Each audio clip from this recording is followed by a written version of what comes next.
There are no rules. Pretty much everything I have to say is going to be just my opinion. So you don't have to follow my advice. You can do whatever you want. But yeah, here we go. In this video, I'm going to show you how to structure your album. If you feel like you already know how to do that, then why did you click on this video? A lot of this info might be self-explanatory, but it might be helpful to see how someone else breaks down how they work, so that's what I'm gonna do. I think making an album is a great way to express who you are as an artist. You can tell a story in exactly the way you want to. Right now, people are spending a lot more time and energy focusing on making singles than albums. It makes sense though, like you're not going to listen to a 15-track album from some nobody you've never heard of, but you might listen to a 3-minute song from someone you've never heard of if your friend likes it. So yeah, singles are a great way to attract an audience, but if all you make are singles and you never really have anything to say, all of it's just like catchy pop stuff, it's, kind of not that dope, I guess. If you care about blowing up and marketing and that kind of thing, you could still make a bunch of catchy songs in an album and release them periodically. So you don't release it all at once, drop it like every week or every other week or whatever. It just depends on how you want to do it. Again, no rules, do what you want. I'm not the best at the business side of the music industry. In fact, I have a lot to learn as far as that goes. So there's other channels you can go to, like Brandman Sean. He's got a lot of cool videos on marketing and building up your audience. But for now, we're going to talk about constructing an album. The album I'm currently working on is for my sister Savannah.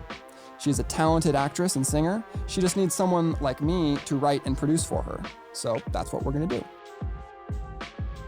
Before you start writing, it's a good idea to figure out who you are as an artist, what type of music you want to make, and who you want the music to reach. So, Savannah, why don't you tell us about the vision you have for your album?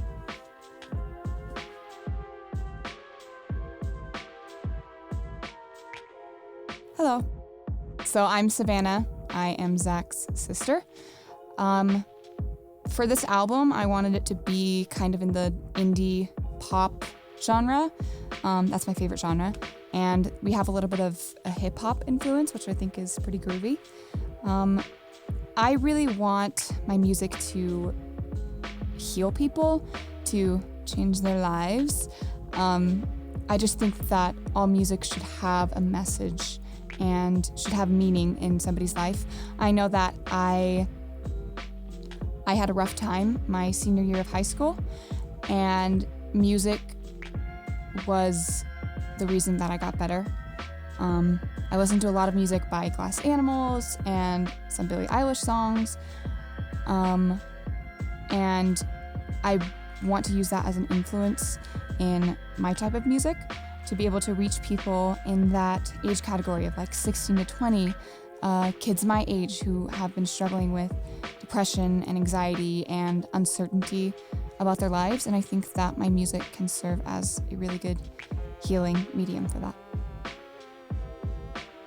Is that it? Yep, you can leave. Okay, bye. Boy, isn't she great? Anyway, there's many ways you can go about writing your album. You could make 30 songs and narrow it down to the best 10. That'd be a good way to get a nice refined sound. Another method is coming up with a specific number of songs and writing to those. And that's what we've done. That's the best way if you don't have a ton of time and you want to just make something. If you have the time, it's probably better to make 30 songs and narrow it down. As far as the actual album content goes, you could make a collection of catchy singles, or you could make songs that fit a similar theme, or you could tell a story. There's no rules. You can do what you want. It might be a good idea to make a few of the songs catchier as singles, but yeah, it's not super important. It's just people like catchy music, and those will be the ones that people share. You do want to make little gems in the album for the diehard fans to listen to that they can really enjoy. The album cuts, as people call it.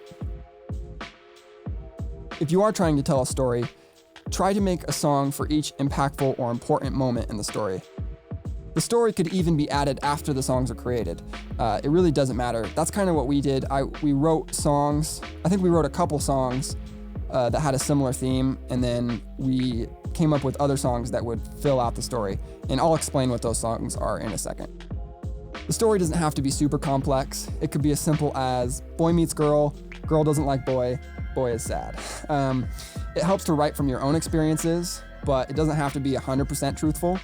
You could go the concept album route, sort of like the Beatles' Sgt. Pepper's Lonely Hearts Club Band, which was a fictional band that the Beatles came up with and decided to write songs that they thought this band would make.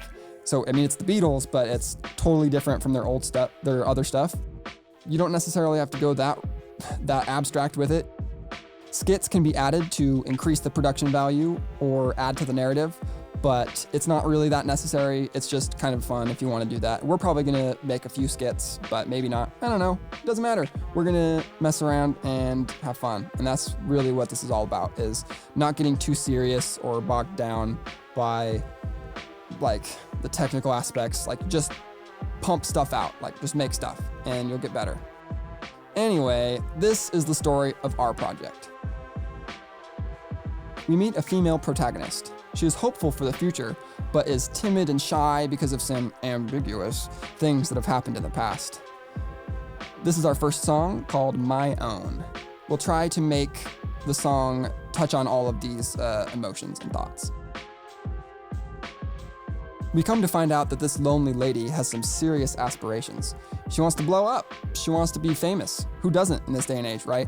I mean, everyone's so obsessed with their social media standing and how many likes they get on Instagram. It's all manufactured and blah, blah, blah. But this is our second song called Jihad, which is a little sarcastic due to the title. Blowing up, literally blowing up figuratively, like online. But the true meaning of jihad is a struggle. So in this case, it's a struggle to become popular. So that's our second track. Our protagonist meets someone and immediately becomes infatuated with them. It's kind of a creepy stalker vibe, kind of like the Police song, "Every step you take, I'll be watching you." But hopefully not that creepy. But that's a pretty popular song, so who knows, maybe the creepy's good. So yeah, that's our third song. It's called Wants. It's going to be like a soliloquy in a play, which is when the main character talks to the audience, but they're not actually talking to them. They're kind of just doing their inner monologue.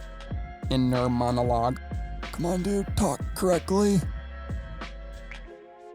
She can't hold it in any longer. She has to confront the love interest.